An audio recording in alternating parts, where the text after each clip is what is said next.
अस्सलाम वालेकुम। मेरा नाम है Ahmed Fahad and welcome back to cric talks with Ahmed. आज की इस वीडियो में हम बात करेंगे about the T20 squad of Pakistan against South Africa. तो जैसा कि हम देख रहे हैं कि पाकिस्तान ने कुछ नए चेहरे तो नहीं, पुराने चेहरों को जो कि बासी हो चुके हैं, मतलब उनको देख देख के हम आदी हो गए हैं। उन्होंने टूर्नामेंट्स हरवा हरवा के आदत आदी बना दिया है हमें। फिर भी हम उनको वापस ले आए और उम्मीद कर रहे हैं कि वो हमें टूर्नामेंट्स जितवाएंगे या बायलैटरल्स जितवाएंगे। आई थिंक ये एक फील्ड अप्रोच है और ये एक ट्राइड एंड टेस्टेड है। मतलब ये प्लेयर्स जो हैं ट्राइड एंड टेस्टेड हैं इन T20 फॉर्मेट।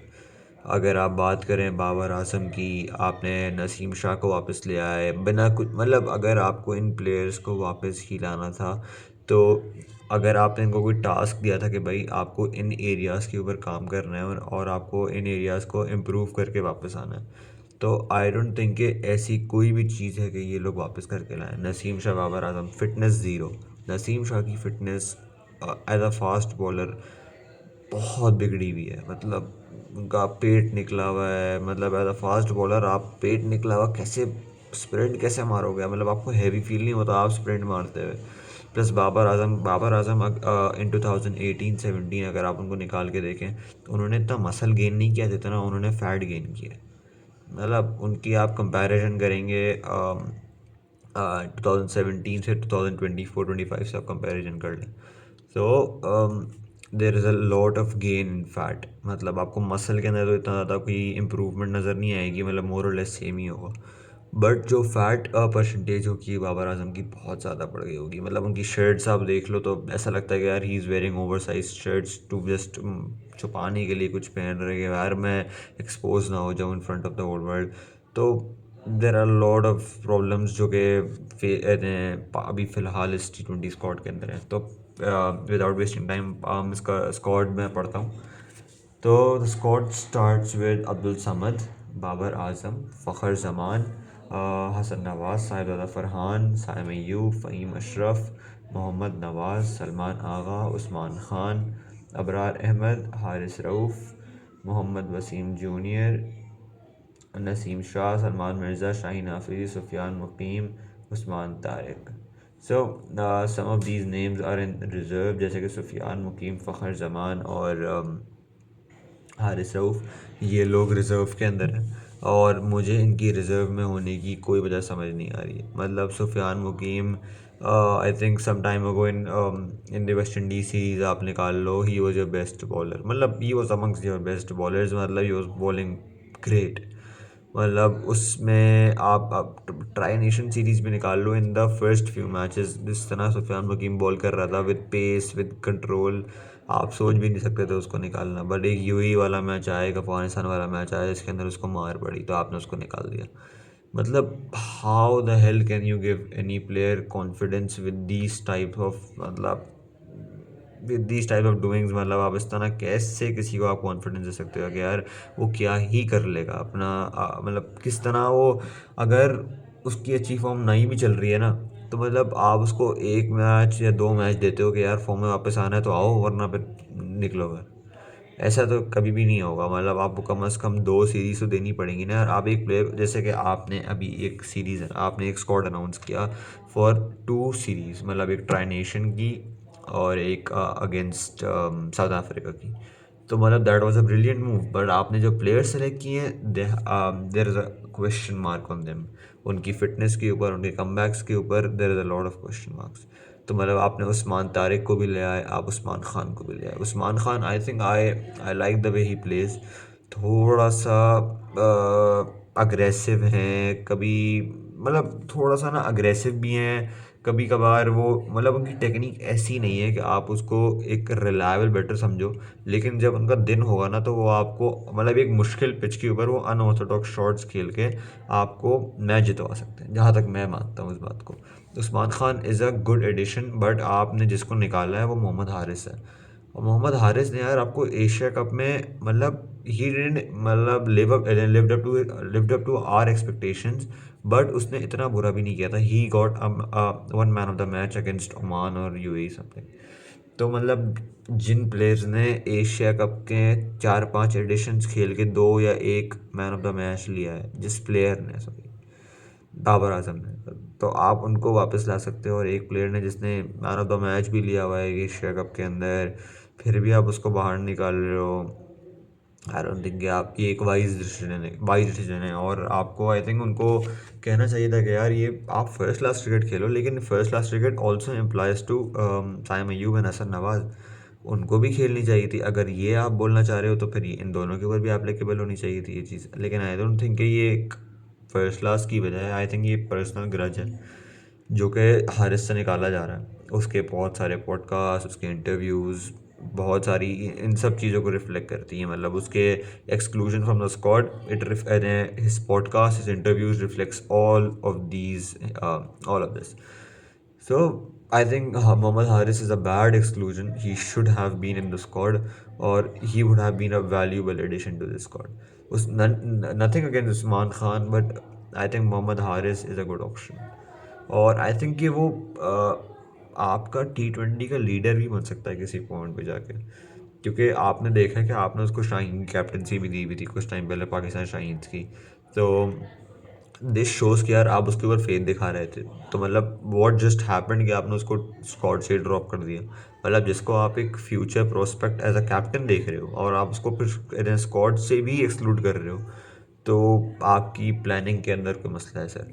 तो there are a lot of problems that need to be solve right now. उसके बाद अगर हम बात करें उस्मान तारिक की, उस्मान तारिक के एक्शन के ऊपर बहुत ज़्यादा आवाज़ें उठी थी कि मतलब ये इलीगल है, ये वट्टा है, ये फलाना है। तो और मुझे ऐसा लगता है कि उस्मान खान जब भी मतलब मैचेस खेलेंगे, वो हर दफ़ा ही यकीनन अमूमन रिपोर्ट हुए हैं, PSL में दौरान देख लें और किसी लीग में देख लें, तो he got reported multiple times. तो और उनको एक दो मैचेस मिस होते हैं इसकी वजह से, फिर वो जाते हैं, वो क्लियर कर आते हैं, फिर मैचेस खेलते हैं। तो मतलब that's not a good sign है। मतलब आपको एक रिलायबल बॉलर चाहिए ना, जिसको यार आप सईद अजमल, देखिए सईद अजमल का भी मसला था, बट सईद अजमल का इतना मतलब वो 400 विकेट्स लेने के बाद, या एक सर्टेन अमाउंट ऑफ विकेट्स लेने के बाद उनको किसी ने बोला था कि यार आप मतलब उस पर ऑब्जेक्शन किया था किसी ने कि यार इनका एक्शन वट्टा है और ये लीगल एक्शन है। तो that was after a certain amount, he had taken a certain amount of wickets and that was a lot of wickets. तो मतलब लेकिन उस्मान तारिक का तो यार अभी से एक लीग फेज से ही शुरू हो चुका है सारा कुछ, और उनकी एज भी कोई कम नहीं है। I think he is more than 30-35।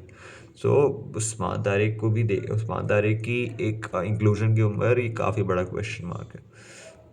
और उसके आगे अगर हम बात करें तो ये जो तीन आपने हारिस रऊफ़ को भी आई थिंक रिज़र्व में डाल दिया। तो रिज़र्व में डालना हारिस रऊफ़ को, अगर तो ये है कि वो पूरा फर्स्ट क्लास का सीज़न खेल ले तो दैट इज़ गुड। बट अगर ये चीज़ नहीं है सेलेक्टर्स के माइंड में, तो आई थिंक अगर फर्स्ट क्लास का सीज़न उसको खिलाना था ना, आई डोंट थिंक कि उसको रिजर्व्स में रखना था, उसको ड्रॉप कर देना था। मतलब एक रेस्ट क्या अल्फाज आपको यूज़ कर लेना चाहिए था, ज़्यादा बेहतर था। बिकॉज यार हारिस रऊफ मतलब जो भी है यार, वो आपका हाईएस्ट T20 का विकेट टेकर है। मतलब most number of T20 wickets is taken by Haris Rauf in T20 for Pakistan. मतलब how can you use the word drop for him. मतलब कि यार आप एक इंडिया वाला मैच, एक फाइनल मैच हारे हो, उसमें उसकी बुरी परफॉर्मेंस हो गई, तो that does not make him a bad bowler. मतलब you forget about his past performances because of one bad performance. How can this justify this. मतलब इसमें कोई सेंस नहीं समझ आता मुझे कि यार एक बुरी परफॉर्मेंस की वजह से आप उसको ड्रॉप कर दो। और यहाँ प्लेयर्स सालों सालों से बुरी परफॉर्मेंस देते हुए आ रहे हैं, वो ड्रॉप होते हैं, ड्रॉप ड्रॉप भी बड़ी कम होते हैं, और एक तो वो ड्रॉप होते हैं तो आ जाते हैं अगली सीरीज में उठ के, और फिर वही कारनामा शुरू कर देते हैं अपना, हरवाना हरवाना हरवाना। फिर बातें होती हैं, इनको निकालो, फिर ये निकलते हैं, फिर वापस आते हैं। तो आई थिंक एक विजन क्लियर होना चाहिए, जो कि नहीं लग रहा। क्योंकि यार हमने जब एशिया कप के अंदर, Asia cup, tri nation, Bangladesh, West Indies जब हम गए थे, तो यार there was a spark in the team, and honestly मुझे बहुत मज़ा आता था ये क्रिकेट देखने में जब ये लोग खेलते थे। अब ऐसा दिल ही नहीं चाह रहा खेलने का, मतलब देखने का, मतलब कोई यार मतलब खेलने का तो अभी भी बहुत दिल है, लेकिन देखने का पाकिस्तान क्रिकेट टीम का ऐसा कोई मज़ा नहीं आएगा मुझे लग रहा है। कि यार वही boring cricket, Babar Azam number 3 पे आएंगे, ओपन करेंगे, सलमान आगा आएंगे नंबर 4 पे, नंबर 5 में। आई मतलब I am nothing against Salman Agha, but दो एंकर प्लेयर्स एक एक प्लेइंग 11 के अंदर कैसे खेल सकते हैं यार? वो भी इस मॉडर्न एरा के अंदर जहाँ पे 250 रन लग रहे होते हैं, कैसे खेल सकते हैं? Babar Azam has a strike rate of 130, मतलब sometimes he boosts up to 150, मतलब लेकिन ये बहुत रेयर ओकेजन्स के अंदर होता है, जब वो अच्छे खासे 60-70 रन मारें तो ये सब कुछ होता है। वरना बाबर आजम की जिस तरह की फॉर्म चल रही है, वो तो 130 पे भी आई डोंट थिंक कि वो स्ट्राइक रेट को मेंटेन कर पाएंगे सीरीज़ के बाद। एक साहिबज़ादा फरहान के ऊपर, मेरे साहिबज़ादा फरहान और आई थिंक साइम अयूब, या फिर एक लोअर ऑर्डर के शाहीन वगैरह पे अब आपकी टीम चलेगी क्या? आई डोंट थिंक कि आपको एक कॉम्बिनेशन फिट था। आपको कोई भी चेंज करना था तो आपको मिडिल ऑर्डर के अंदर खुशल शाह को जैसे कि आपने एक्सक्लूड करा, आपने हुसैन दलत को निकाला, और उसकी जगह आपको न्याजी, इरफान खान न्याजी को लाना चाहिए था यार। उसके long levers, he has muscle, उसकी फिटनेस देखें। उसने ऑस्ट्रेलिया के अंदर जब आपको काफ़ी मैचेस के अंदर कर कर दिखाया ये सब कुछ, और उसके अंदर भी वो एक आध मैच के अंदर नॉट आउट गया था, और एक मेलबर्न वाले मैच के अंदर जो कि वनडे वाला मैच था, उसके आई थिंक वो रन आउट हो गया था, वरना he was playing exceptionally well. और मुझे लगता है कि Irfan Khan Niazi is the one, is a good prospect for the future, और वो पाकिस्तान को बहुत लंबा सर्व कर सकता है as a lower order middle order batsman.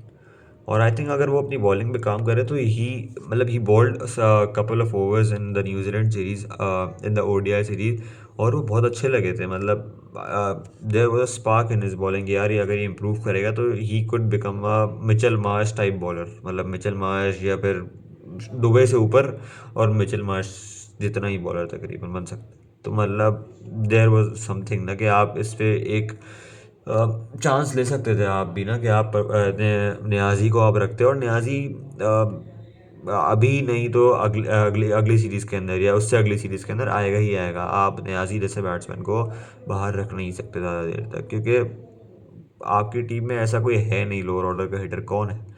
I don't think कि मुझे अगर कोई दिखता है तो वो मोहम्मद नवाज़ है और फ़हीम अशरफ है। फ़हीम अशरफ की आई नो कि बॉलिंग के अंदर बहुत सारी इम्पैक्टफुल परफॉर्मेंसेस आई हैं इन एशिया कप और ट्राई नेशन के अंदर, but I don't think as a batter वो अपनी अपने अभी तक अपनी जगह को जस्टिफाई कर पाए इस तरह से। तो आई थिंक न्याजी की बहुत ज़्यादा ज़रूरत थी, और न्याजी को मुझे ऐसा लगता था कि अगर एक वाहिद चेंज होना चाहिए ना, पूरे एशिया कप के बाद अगर कोई स्क्वाड के अंदर एक वाहिद चेंज होना चाहिए था, that was to be Irfan Khan Niazi. But blunders blunders blunders, PC भी हमेशा ब्लंडर्स ही बनाती रहती है, और आई थिंक ये फ्यूचर में भी ये होता रहेगा। और सलमान मिर्ज़ा भी हैं आपकी टीम के अंदर, और अब्बास आफरीदी नहीं है, मतलब that clearly shows the people, मतलब that clearly shows the mindset of people in the PCB. Aqib Javed भी वही हैं, लाहौर कलंदर भी उन्हीं के दिमाग में चल रहा है, जिसके सलमान मिर्ज़ा भी यहीं पे। Salman Mirza is a very good bowler, but not a good bowler then Abbas Afridi. So I think यार ये माइंड सेट, लाहौर कलंदर वाला माइंड सेट पे आ चुका है। शाहीन आफरीदी कप्तान बन चुके हैं, और आपने आई थिंक कि ये शादाब खान भी आने वाले हैं बस थोड़े टाइम में, वो भी आ जाएंगे। लंदन में मज़े कर रहे हो, इंशाल्लाह वो भी बस वापस आएंगे, और डायरेक्ट वो पाकिस्तान की 11 में जगह बनाएंगे और हर मैच खेलेंगे बस वो। और फिर वो बॉलिंग से फुल टॉस से करेंगे, और फिर वो हरवाएंगे मैचेस, तरीके से मैचेस हरवाएंगे फिर वो। मतलब बैटिंग कर लेते हैं वो, बहुत अच्छी करते हैं बैटिंग, लेकिन प्राइमरी रोल तो बॉलिंग ही है ना। तो बहुत टाइम से तो वैसे भी नहीं हो रही वो उनसे, अब इंजरी के बाद आएंगे, और यकीनन वो प्लेइंग लेवल में जगह बनाएंगे अपनी, नहीं बनाएंगे तो स्क्वाड में जगह बना लेंगे। मतलब डायरेक्ट इंक्लूजन ही होगी स्क्वाड में, जो बंदा कैटेगरी बी के अंदर है, अगर वो अपनी जगह स्क्वाड के अंदर नहीं बना सकता तो how is he in the B category? So पता नहीं यार, अब बहुत सारी चीज़ें हैं जो कि गलत हुई हैं स्क्वाड के अंदर। नसीम शाह की वापसी बिना किसी, मतलब आई नो कि उन्होंने एक फाइफर लिया है फर्स्ट क्लास क्रिकेट के अंदर, बट उनकी मसला उनकी फ़िटनेस थी। और आई थिंक वैसे नसीम शाह ने अपने एक्शन के अंदर अपना जो लोड अप था ना, वो जब से थोड़ा सा उन्होंने, मतलब उन्होंने थोड़ा कम कर दिया उसको, उसके अंदर एनर्जी लगाना, उसके अंदर वो थोड़ा रश होता था, वो काफ़ी कम हो गया नसीम शाह के एक्शन के अंदर। जब से वो कम हुआ है ना, आई थिंक कि मैंने जब से देखा है कि उनका पेस भी थोड़ा ड्रॉप हुआ है, और आई थिंक 6-8 किलोमीटर उनका पेस ड्रॉप हुआ है ऑन एवरेज। तो आई थिंक ये नसीम शाह को भी उनका पेस भी जा चुका है। He was bowling around 145-150 in the 2023 series against New Zealand, मतलब 2020 लेट 2023 के अंदर बिफोर हिज इंजरी वो बहुत अच्छी बॉलिंग कर रहे थे with a rapid pace, but जब से उनकी इंजरी ख़त्म हुई है वो रेयरली ही 140 के ऊपर जाते हैं। मतलब जैसे शाहीन बीच पे एक आध बॉल 140 कर देते थे पहले, अब वो नसीम शाह का हाल है। अब मतलब शाहीन इज़ रिगेनिंग फॉर्म और बहुत अच्छे लगते हैं वो T20 में खासकर बॉलिंग करते हुए। जो हाल शाहीन का हुआ था वही हाल नसीम शाह का हो रहा है, और आई थिंक कि ऐसा नहीं होना चाहिए, और पाकिस्तान क्रिकेट बोर्ड को इस पे तवज्जो देनी चाहिए कि यार जो टास्क आपने प्लेयर को दिए में अगरचे तो वो पूरे करता है तो लाजमी उसको आना चाहिए, मतलब उसकी जगह कोई नहीं छीन सकता, बट अगर वो नहीं करता तो कभी भी वो पाकिस्तान स्क्वाड में जगह नहीं बनाना चाहिए। सो that's it from this video. Thank you for watching. Keep this channel subscribed and hit the bell icon for all the upcoming videos. Thank you so much.